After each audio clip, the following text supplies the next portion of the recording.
Okay, so now we will study the inclusion property of cache. So in a cache-based architecture, when the microprocessor has cache, there is not only a single cache, but there can be multiple level of cache. So typically there is L1 cache, then L2 cache, then L3 cache, and then memory, and then hard disk. So now this is the multi-level cache hierarchy. If you look at the hierarchy, so the hierarchy is like just like a pyramid. It's just like a pyramid in which on the top of the pyramid there is registers. Then you have L1 cache, then you have L2 cache, then you have L3 cache, then you have main memory, and then you have hard drive. Hard disk. So if you look at this pyramid, so actually if you look at register, so they are faster or slower? Faster. So if you go in this direction, you will get faster memory. And if you go in this direction, then you will get increase in size. the memory will become more and more slower. If you look from the capacity size, so the capacity in this direction increases or decreases? Increases. Capacity increases. So the memory type that is on the top of the pyramid is faster and smaller, and the memory that is on the bottom of this pyramid is the slowest with the largest capacity. So this is a concept. So actually now we have, if we look at this pyramid, so actually it is actually with respect to the microprocessor, the location of the microprocessor. So which one is closest to the microprocessor? Register, because register lies within the microprocessor. And this L1 may lie within a microprocessor chip, or it may be an external. But typically in current microprocessor architecture, this L1 and L2 cache exists on chip. This exists on chip. And actually if you look at today's microprocessor based architecture, if you look at the Intel architecture, they are typically multi-core architectures. In multiple core architecture there can be 2 cores or 4 cores. Even there are multiple processors, but all of these processors lies on the same chip. So this concept is called as SoC. What does SoC stand for? SoC, system on chip. You are fabricating multiple devices on the same chip. So if you look at the today's microprocessor based architecture, so there is a microprocessor chip, maybe there is a multi-core chip, core to do chips. Okay, these are multiple. There may be multiple processor 1 and processor 2. Each processor has its own cache, L1 cache and L2 cache, and this lies on the microprocessor. And within this microprocessor, it's on the then board. Okay, and on the board, and it is then interfaced with memory. और जो memory के साथ interface है वो कौन सी memory है? DDR memory. So if you look at a multiprocessor chip, so maybe in a multiprocessor chip it will look like this. So now this is a multiprocessor chip. Now you have core 1 and then core 2. How many cores are these in these chips? 2 cores. If you look at this core may itself contains L1 cache and L2 cache. And now there is another cache that is called as L3 cache, or we call it last level cache. And this last level cache is then interfaced with main memory. And typically this main memory is DDR based, dual data rate based main memory. Okay, now what in the context in this context, so now we assume a very simple architecture. So now we want to explain the inclusion property. For this inclusion property, we explain a very simple architecture in which we have a microprocessor and there is a cache. So there is a single level cache or multi-level cache? Single level cache. There can be multiple level cache, L1, L2 and L3, but there is a cache. And now there is a main memory. And from main memory is interfaced with hard disk. Now if you look at the communication between the cache and the microprocessor, the communication is in words. The communication is in words. Okay, now this is in words, but if you look at the communication or the transfer between the cache and memory, it is at the granulity of a block. Now let's assume if the word size is 8 byte, if the word size is 8 byte or 64 bits. Now the block size is typically 64 byte or 512 bits. And if you look at the communication between the main memory and the hard disk, it is at the granularity of pages. And typically the page size is 4 kilobyte or 8 kilobyte. So now whenever microprocessor needs the data, it will first locate into the cache. If it exists in the cache, then it's a cache hit or a miss? Cache hit. If it does not exist in the cache, miss. When there is a miss, then it will go to main memory. The granularity which will be fetched from memory, it is at the block granularity or the word granularity? Block. It not only brings the relevant word, but also fetches the adjacent words. Okay, so now let's assume we have a block. Now this block size is 64 byte. How many words are there in the byte? How many blocks are there in the block? How many words are there? 8. Word 0, word 1, word 2 up to word 7. So now let's assume if there is a memory block J. So this, if there is a hit in the cache, miss in the cache, this memory block J will be fetched and it will go to word 0, word 1 up to word 7. Now this memory block J exists. Now if there is an access to word 5 of memory block J, it is a hit or a miss? Hit when it's brought. So let's assume we want to access memory block J, it does not exist in the memory, in the cache. Then this block is fetched from the main memory and placed in the cache. Next time it will be a hit. So okay, so what does inclusion property says? Inclusion property says that the block that is in cache at level I, it should be a subset of all the data that exists in the next level cache. Okay, now let's assume we have, how many blocks? Let's assume that the number of blocks that can be accommodated in the cache is M. So M is the number of blocks in cache, and let's assume N is the number of blocks in main memory. Okay, so what should be M? Am I right? So the total number of blocks that a cache can accommodate should be very much smaller than N. Okay, so inclusion property says that if a block, because now if a block exists in the cache, it is the actual block or it is a copy of the block? It's a copy of the block. It's not the actual block. Actually, it is a copy of the data, and that block is replicated.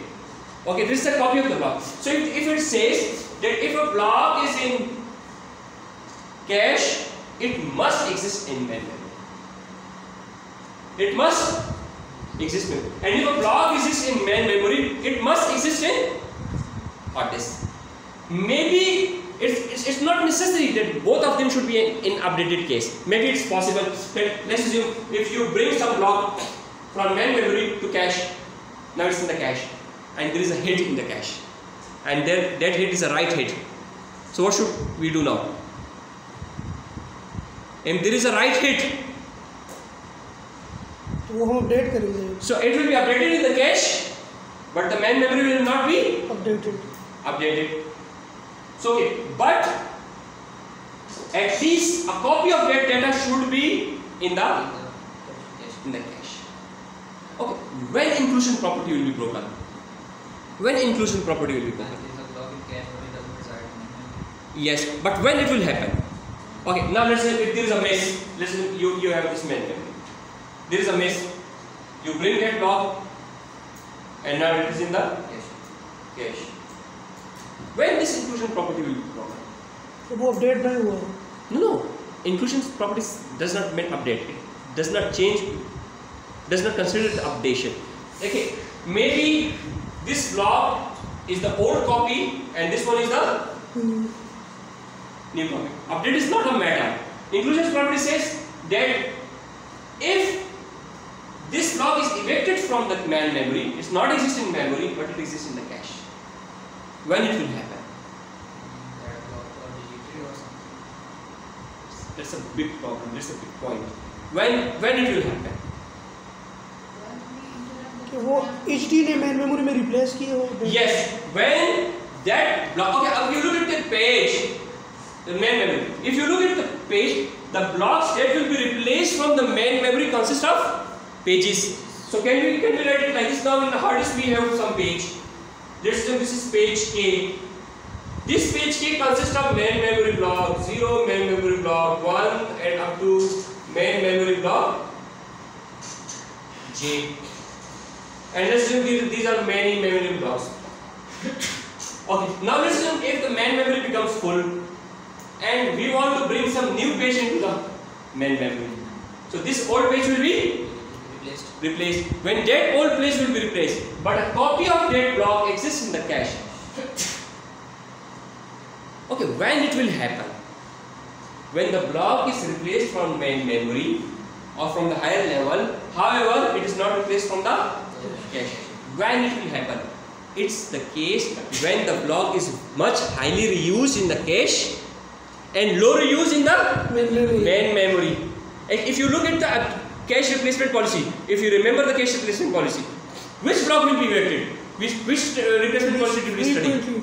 Frequently used. Frequently used, first in first out policy, least recently used policy, and least frequently used policy. We studied different replacement policy. So actually, the inclusion property will be broken when a block is replaced from the main memory but still reside in the cache, and that block actually is a highly reused block. When it's a highly reused block, will the cache replacement policy like to retain it or replace it? It will retain. It will like to retain it. So if this block NBJ exists in the cache and it is highly reused, and that relevant page in the main memory, so now we have main memory, and that page in the memory, that page K is low reuse, and okay, the block that will be replaced from the main memory, who will replace that block? main memory जो नया data आएगा hard disk से. Hard disk से data आएगा, but who will do this? Operating system. The paging concept is based on the operating system. Operating system is doing all the paging is done by the operating system. And operating system, now if you click on any program, what will happen? Hard disk से वो operating system load करेगा. Operating system will load the instruction and the data of that program and into multiple pages. So this program will be stored in hard disk in the form of different pages. And this program consists of both data and instructions and stack. The relevant pages will be loaded into the main memory. Okay, when the main memory is full and you are executing new program, so what do you need to do? Replace करेगा. You need to kick out the old pages and then bring out new pages.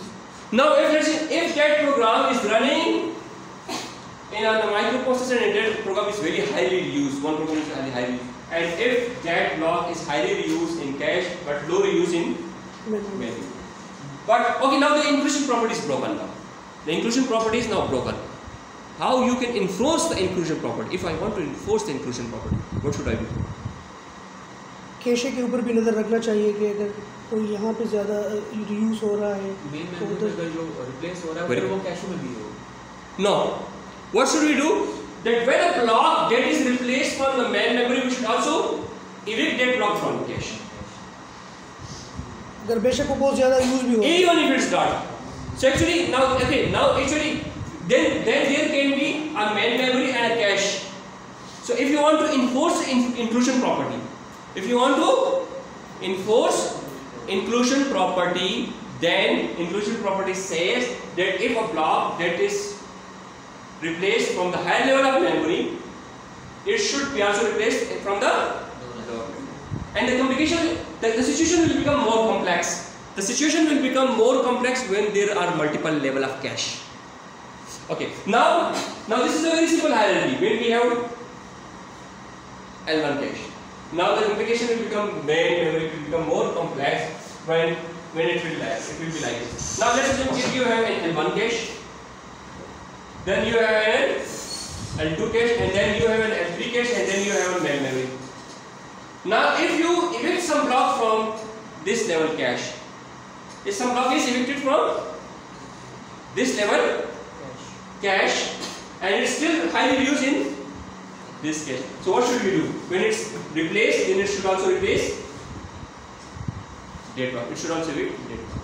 In this way you can maintain inclusion. And sometimes one is this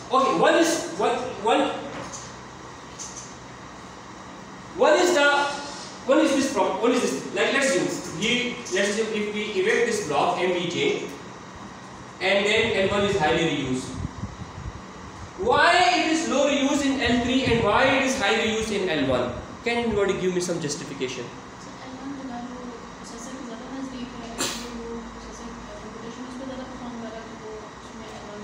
Yes. Definitely when there is a hit and it's closer to the processor and it's accessing some data, it's there. Okay, now I don't want to evict this highly reused block from L1. We don't want to evict this highly reused block from L1, but still we want to enforce inclusion. Now one disadvantage of enforcing the inclusion property is this, that if you evict some block from the higher level cache, I don't want to evict highly reused block in L1 cache, but I still want to enforce inclusion property. इसको क्या? L3 पे भी अगर जो change हो रहा है उधर वो भी ना change हो. उसे ना change. So this information of high reuse is given to L3 cache. Okay, after some time it gives some information that this block is highly reused. नहीं समझे? Okay, so if we say that if this L1 cache if it evicts, so actually this, okay, now this L1, if you look at this L1 has itself its replacement policy. It can be any replacement policy. It can be LRU, it can be FIFO, it can be LFU. But if it says, if it's in L1, let's assume that the policy that you are using is LFU. And so now the overall replacement policy will be LFU plus inclusion victim. This inclusion victim information will be given from whom? Who will give this information? No. Who will give this information? Inclusion victim. No. No. The next level cache. नहीं समझे? Let's assume if you evict from here, so it will give this information to this. Now you should evict because you want to maintain inclusion. If MBJ is here, if MBJ is evicted, so it will give this information that I am now evicting MBJ. You should, if MBJ exists here, you should also evict MBJ. When it's evicted, it will give this information to L1. Now I am evicting MBJ. You should also evict MBJ. Why you should evict MBJ? Because we want to maintain inclusion property. Now, why inclusion property is necessary? I will explain in the next thing. When you want to maintain cache coherence, why inclusion property is necessary in some cases? This inclusion property is necessary in the case of a multi-core simulation environment. So, multi-core environment when there are multiple processors. And I will also study one of the use cases that why it is necessary. It is used to maintain consistency between different applications. Why consistency is important is we will study this in class. Okay. So the inclusion property says that if a block that exists in this level and if it is evicted, it should not exist here and it should not exist here. So when it is existed, it will give this information to the previous application. And this will give this information to the. Okay. How we can, actually if a block is very highly used in this L1 cache and we don't want to enforce it, so actually it can give a hint, okay, I am not evicting, please retain. Is it possible? but then we need to change the complete architecture. There can be multiple possibilities. One possibility is this: evict from lower level cache when block evicted from higher level cache. There may be another possibility in which in some cases the lower level cache may ask the upper level cache to retain this block, not to evict. Okay, now how this information, how a cache replacement policy will give this information? Based on what information? Can you give me a hint? Because we studied replacement policy. If a block is highly used in L1 cache, how does the replacement policy know this information? Replacements weighted times Not times not. It also, let's say if it is LFU, then the counter value. So let's say then it is a counter value. If the counter value is the maximum value, so then you say, oh no, it's the maximum value, should not evict it. So there can be some threshold mechanism. This can be some threshold mechanism. And in the LRU policy, if you look at the LRU policy, least recently used policy, LRU policy. So in LRU policy, so if you are using LFU policy, in LFU policy there is a counter value. In LRU policy there is a recency order. I will explain this. Now let's assume we have this block A, B, C and D. These are blocks are in the cache. So there are two blocks. One is called as MRU and one is called as LRU. MRU means most recently used. LRU means least recently used. Let's assume if there is a hit into the C, what should we do? Where should we place it? We should place it in the MRU position. So you can say C, A,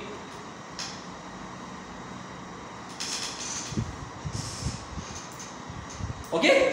MRU means now it's the highest priority. When a block is used and it's a hit, it means it's the most important block for us. When it's the most important block, where should you place it? Close to MRU. So, if you are using LRU policy, the block that is placed on the MRU position is of the highest priority. And if you are using LFU, the block which has the highest counter. So it depends on the replacement policy.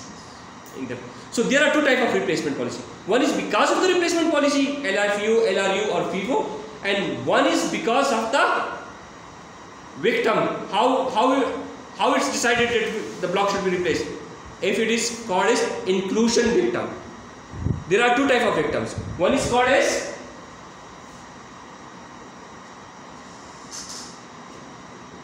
inclusion victim, another is called as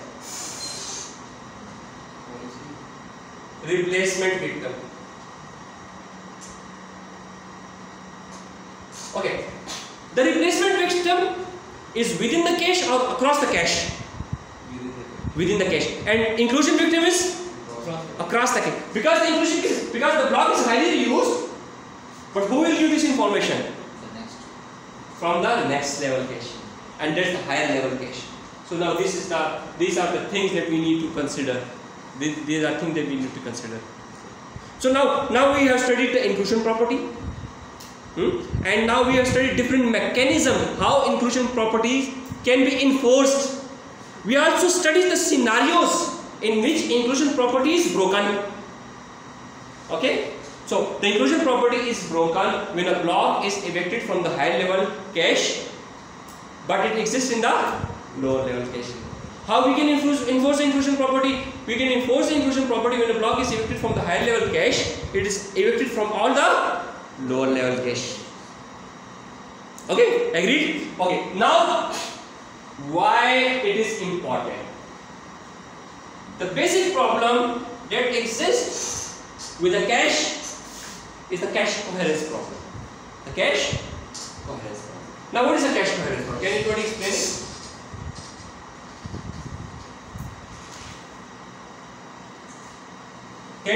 explain the cache coherence problem? Anybody? What is coherent? Now, if you look at the definition of coherent, same data होना चाहिए. we want to make a consistent data. The data should be same. It should be consistent. We should not get incorrect data. We should not get the incorrect data. Cache coherence.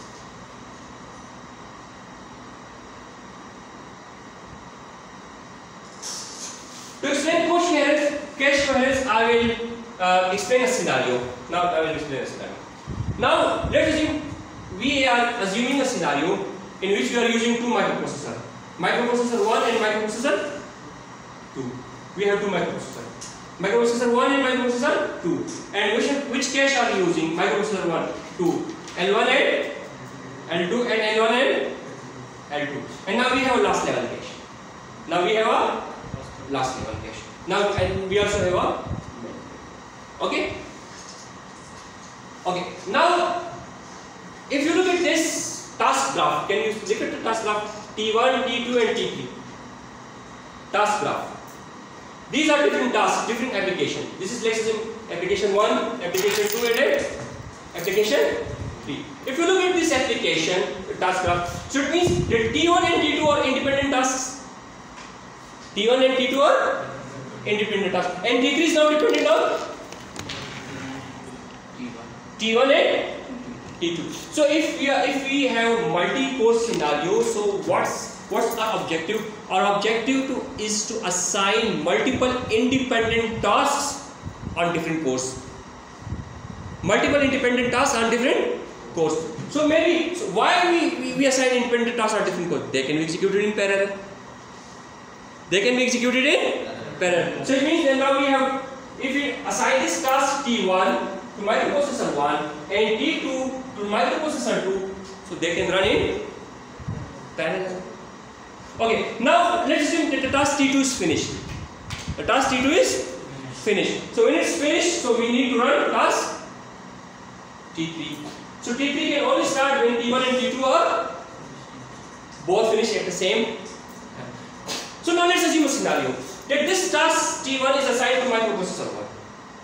This task T1 is assigned to microprocessor 1. Okay, and in this task we are writing some value. So if I say A is equal to 5. A is equal to 5.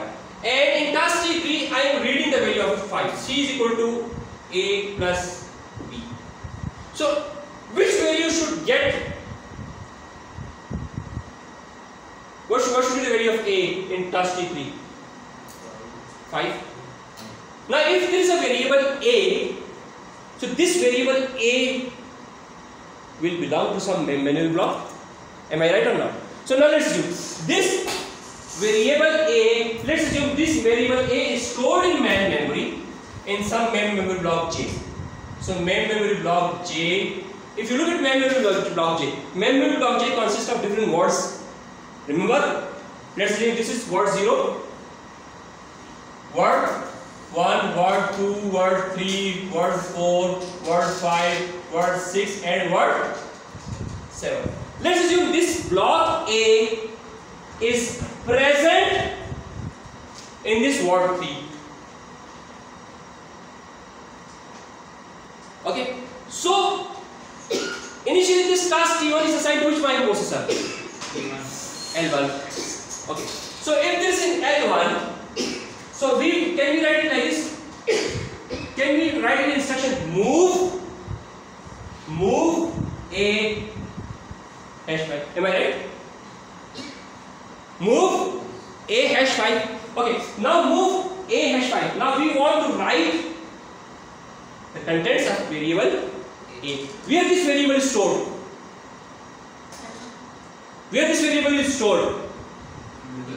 Memory block J. This variable is stored in word 3 of main memory block J. So can we write it like this? Now this is the instruction. So can we write it like this? So there is a write word 3 of main memory block G. Am I right? When write word 3 of memory block J. Now let's assume this block does not exist in main memory. What will happen? What will happen if it does not exist in exist in cache? What will happen? It will bring this block and load it into L1. So actually what happened? After this instruction, so now the block MBJ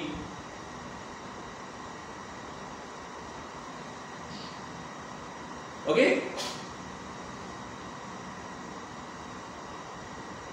The block MBJ will be brought from the main memory and where it will be placed? L1. MBJ. Now make it. This is not a very good example, so I will make it another example. Now let's assume we say read A. We want to read A. What we are doing now? If we are reading the value of A, what should we do now?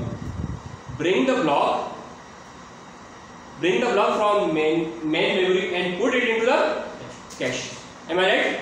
This block is brought from the memory and brought it into last memory. So now here MBJ is brought. Word 7, word 6 up to